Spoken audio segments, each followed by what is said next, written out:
Yeah, you're like, oh, I'd love to. Behind the scenes.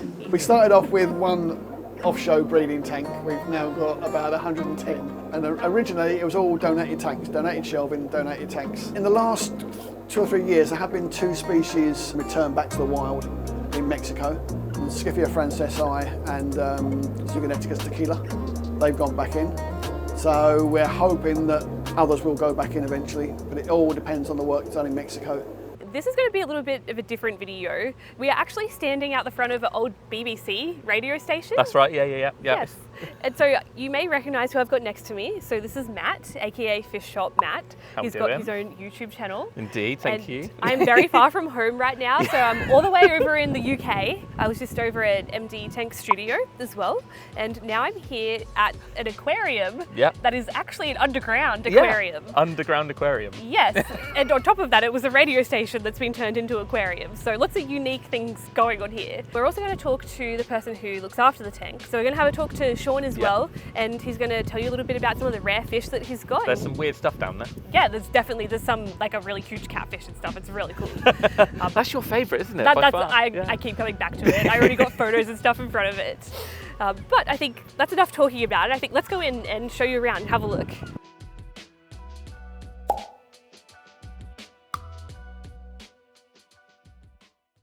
All right. Don't want to drop one on you. Yeah. Thank you. The entrance to this place is like a little zoo, a little bird there. That's cute. What are you doing? Laying some eggs or something? Having a dust bath, I think. That's so cute. You walk past this really cool little area here. So we've got some golden skiffias and tequila split fins in here. All of these Livebearers in here are endangered or critically endangered or even extinct in the wild. I can't remember which one, but yeah, Shaun's part of the breeding project, so there are hundreds in here.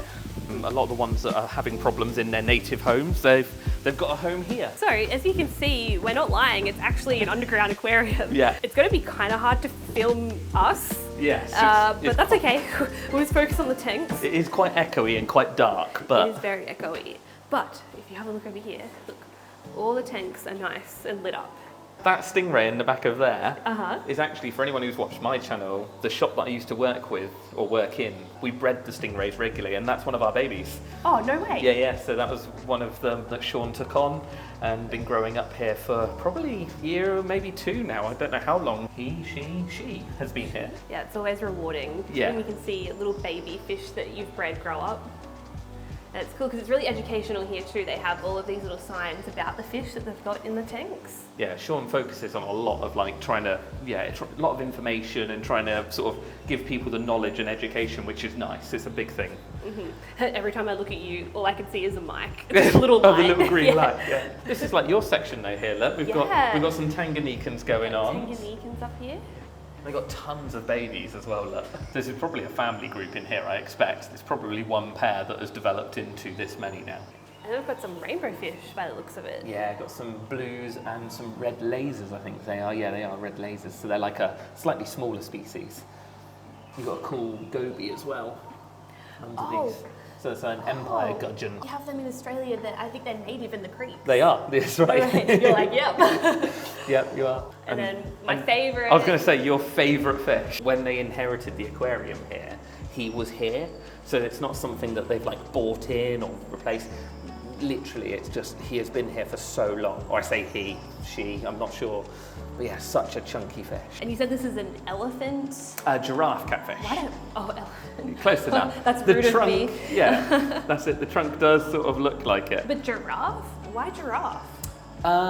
Might be the patterns, because when they're juveniles, you can sort of see the spotting on its side, just like over here. Look, you can see the spots. That. So when they're juveniles, they do have a bit more patterning to them. So I think it might be something to do with that. A bit like the giraffe cichlid.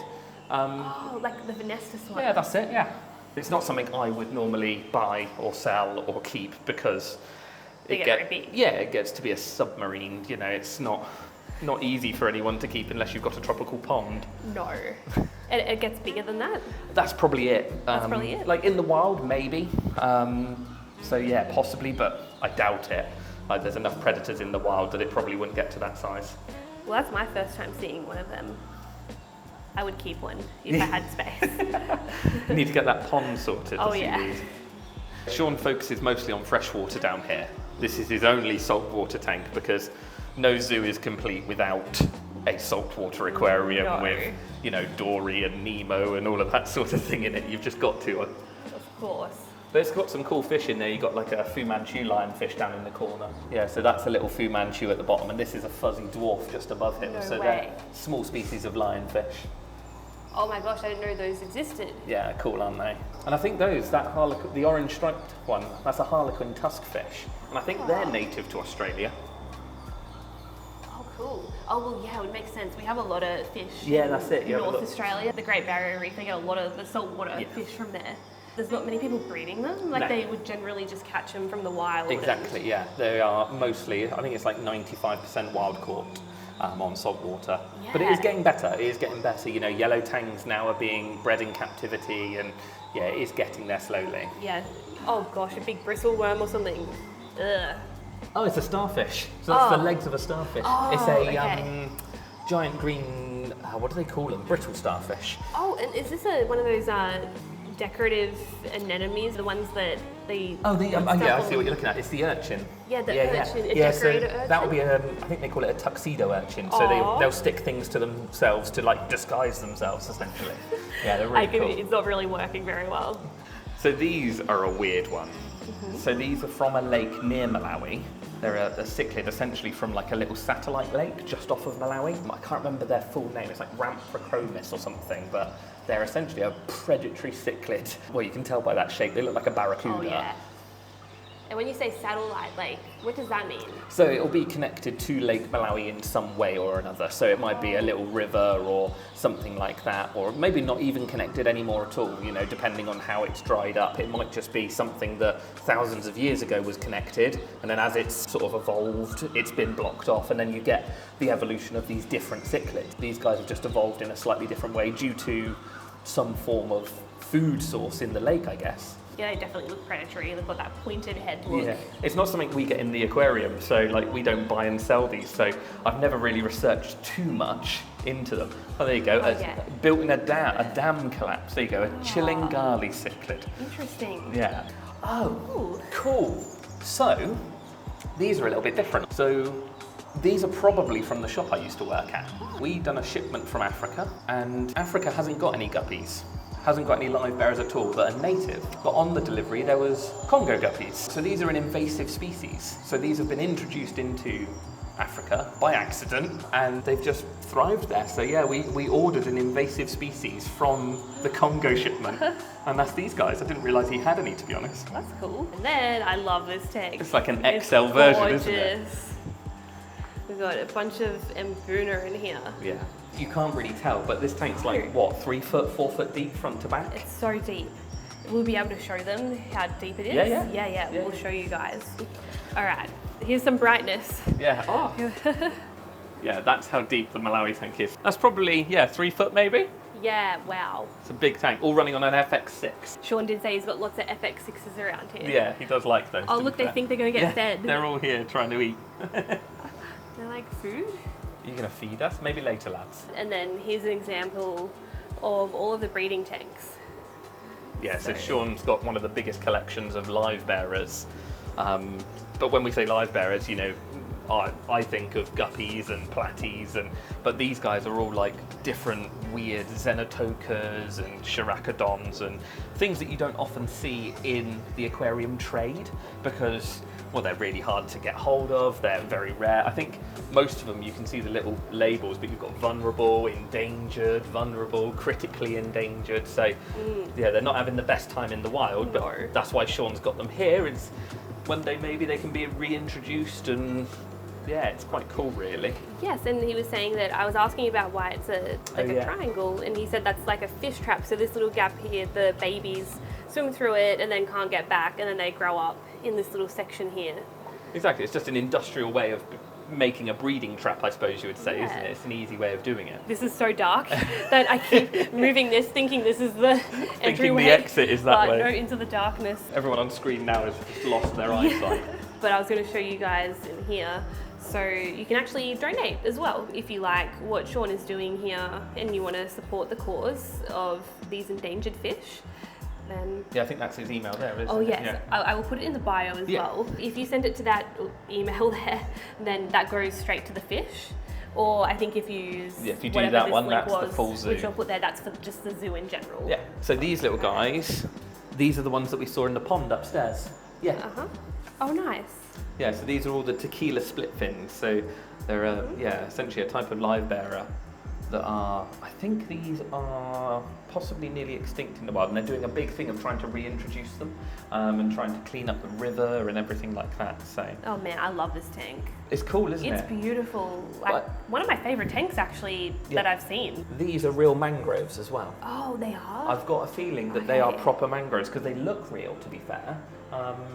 But yeah, there's possibly a load of trees coming up behind the background. It kind of reminds me of like a little fairy forest. Yeah. Like the fish all look like little fairies dancing around like a Absolutely. tree, and like the sun's coming through the canopy, Looks and you've got the amazing. grass.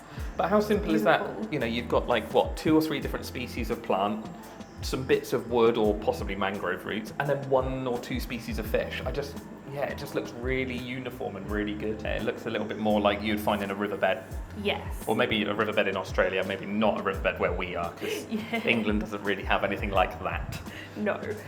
You've got all the grassiness on the land. Yeah, that's instead it. of under We've just the water. we've got that.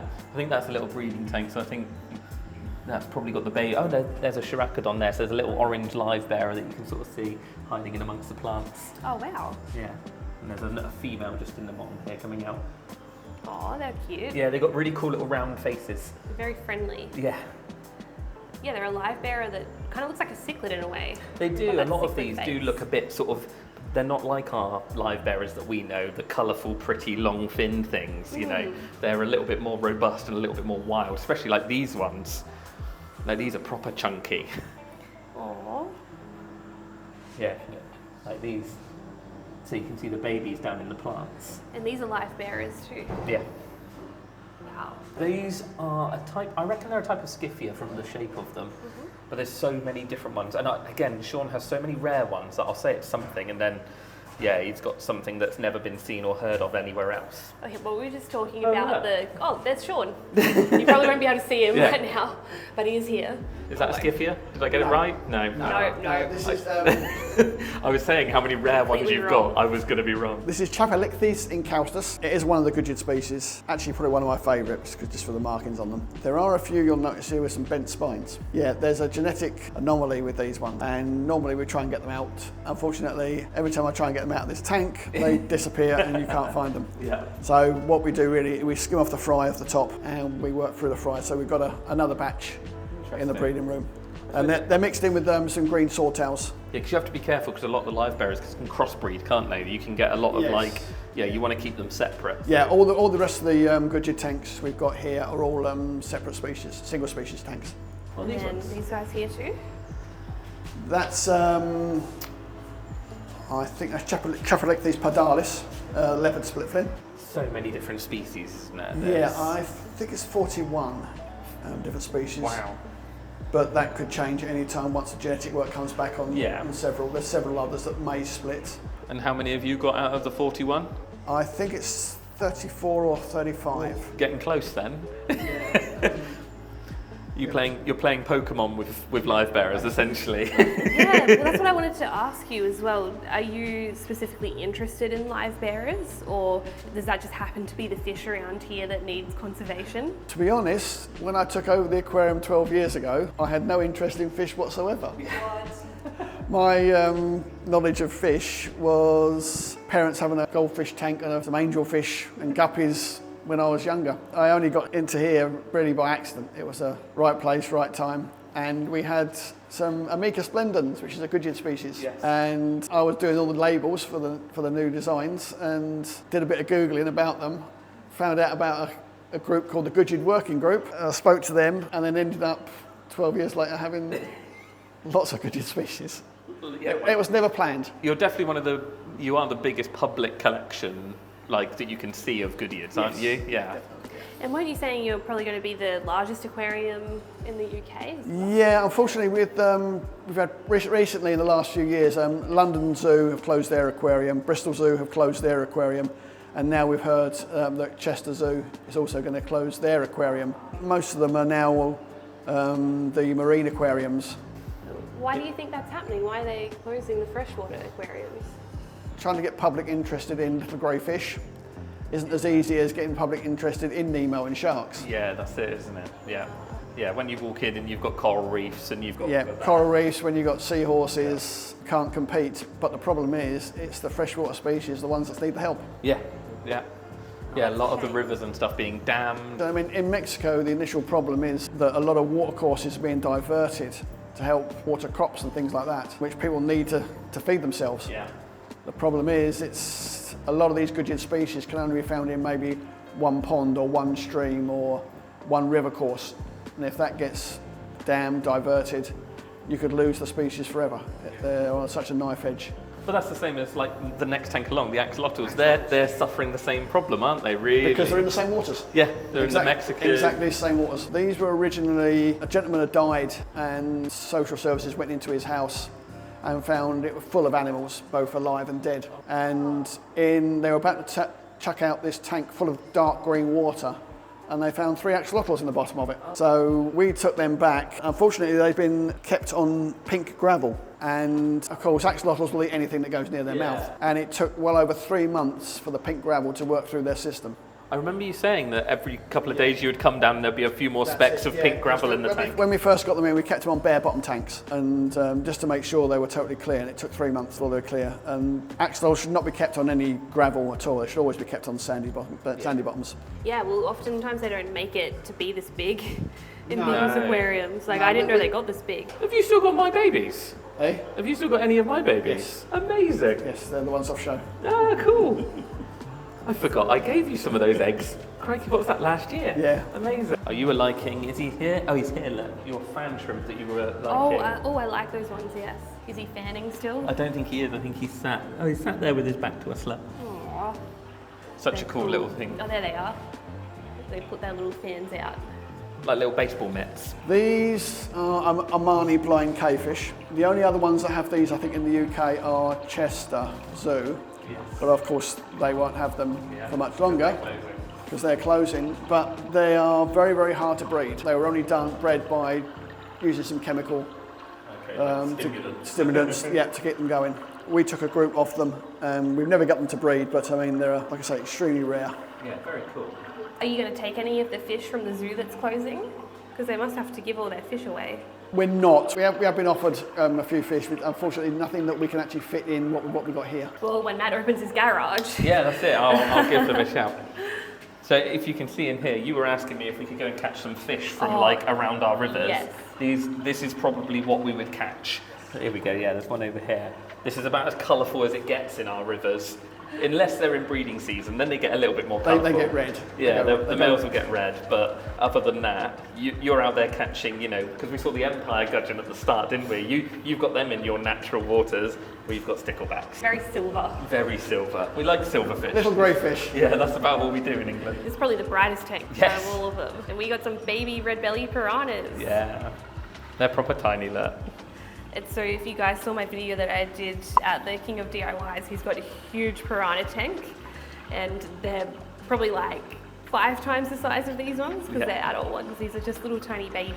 Yeah, these are still being fed on brine shrimp, bloodworms, krill. We give them a bit of fish as well. I get a bit of salmon. Cut up strips for them. Only the best for them.